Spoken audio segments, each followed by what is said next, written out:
Hello and welcome to this video. In this one I want to show you the top 10 Unity tips and tricks that you need to know. Let's dive right in.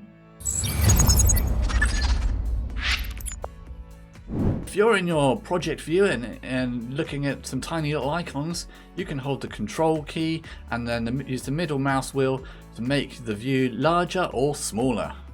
If you're using player prefs in your game to store certain types of information and preference settings, then to clear those, all you need to do is go to Edit, Clear All Player Prefs. Boom! You can do vertex snapping in the Unity scene view by holding down V on the keyboard, hovering your mouse over the vertex you want to move, clicking and then dragging to another vertex, and it will snap into position. If in your game you want to create a camera from a particular perspective and you're struggling to navigate the camera into that position, then just simply by navigating around your scene view as normal and highlighting the camera and pressing Ctrl Shift F will shift your camera to that position. You can actually make script changes in Unity while your game is playing and you're testing it out, and you can do that by going to Edit, Preferences, General, and then under Script Changes while playing, select Recompile and continue playing. You can quickly isolate objects in your scene to make them easy to work with.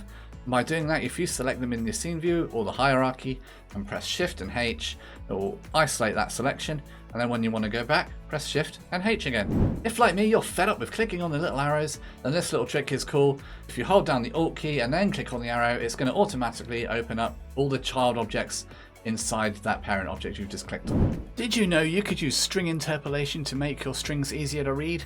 Such as this long debug piece of code we've got here, we can make shorter by going debug.log, then using the $, and then start typing out our statement. Player is called, and then all we need to do is open up a curly brace, type in the variable name, and voila, way easier.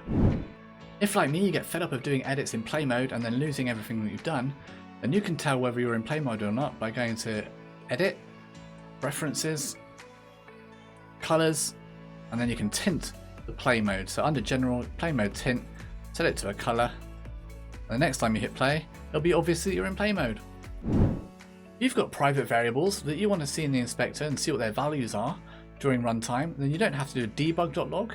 You can go to the three little dots at the top and the inspector and put it into debug mode. And then all your private variables will be ready for you to see in your script. If you're like me and love everything to do with gaming, game development and new technologies, then check out my channel. I've got dozens of videos on how to create your own games and the latest in tech. And if you like what you see, why not consider a subscription?